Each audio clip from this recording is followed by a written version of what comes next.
अस्सलाम वालेकुम। तुम कहते हो फ़लाँ चीज़ मिल जाए तुम खुश हो जाओगे, लेकिन अल्लाह कहता है दिलों का सुकून उसके ज़िक्र में है, किसी चीज़ के हसूल में नहीं। अल्लाह बेहतर करेगा, लेकिन अल्लाह ने बेहतर ना किया, वो बेहतरीन करेगा इंशाअल्लाह। मुक़द्दर लिखने के वाले के पास मुक़द्दर बदलने की ताकत है।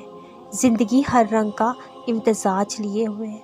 यहाँ मुश्किलें हैं तो उनके साथ आसानियाँ भी हैं। अगर नाकामी है तो कामयाबी भी। कोशिश हर चीज़ की सिमत बदल देती है, वो अमल में हो या हाथ उठाकर दुआ की सूरत में। कोशिश जारी रखिए, ज़िंदगी अपना रुख बदलती रहती है। बस आप अपना रुख मायूसी की सिमत ना करें। हम तब खुदा से रजू करते हैं जब दुनिया हमें रद्द कर चुकी होती है। तन्हाई, खामोशी, गहरा सुकून एक बहुत ही पुरसुकून कैफियत होती है। खामोशी की सबसे बड़ी नेमत ये है, उस लम्हे इबादत नायाब होती है। बस सिर्फ अल्लाह नज़र आता है, कोई शोर नहीं, कोई आवाज़ नहीं होती। अपने गुनाह याद आ जाते हैं। जब गुनाह याद आने लगते हैं, अल्लाह मेहरबान होने लगता है, माफ़ करने लग जाता है। अल्लाह नवाज देगा हर उस चीज़ से जिसके लिए तुम्हारा दिल तरसता है।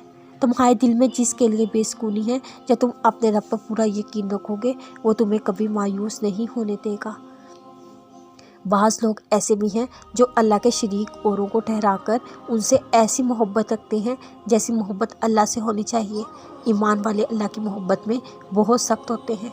काश के मुशरिक लोग जानते, जबकि अल्लाह के अज़ाब को देखकर तमाम ताकत अल्लाह ही को है। अल्लाह ताला सख्त अज़ाब देने वाला है। अल्लाह बंदे को कभी अकेला नहीं करता। हम बेवफा हैं जो उसकी लाज़वाल मोहब्बत को नज़रअंदाज करके फ़ानी और नापायदार मोहब्बतों की तलाश करते फिरते हैं। जब वो ताल्लुकात हमारी उम्मीद तोड़ते हैं, हम शिकवा करते हैं, अल्लाह ने मुझे तन्हा क्यों कर दिया। ये तन्हाई तो खुद आपका इंतखाब थी। रब ने हर बार आपको मोहब्बत से सदा दी, लेकिन आर्जी कशिश की खातिर आपने दायमी मौसम की नाकदरी की। फिर ये तकलीफ़ तो मिलनी थी। वो तुम्हें आजमा रहा है हर उस चीज़ से जो तुम्हारे दिल का सुकून है।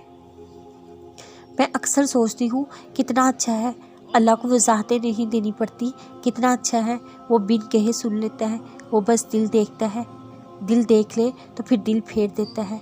मैं सोचती हूँ किसी हमदर्द का कंधा मुयस्सर आने से कितना बेहतर है उस उम्मीद का होना कि अल्लाह साथ है।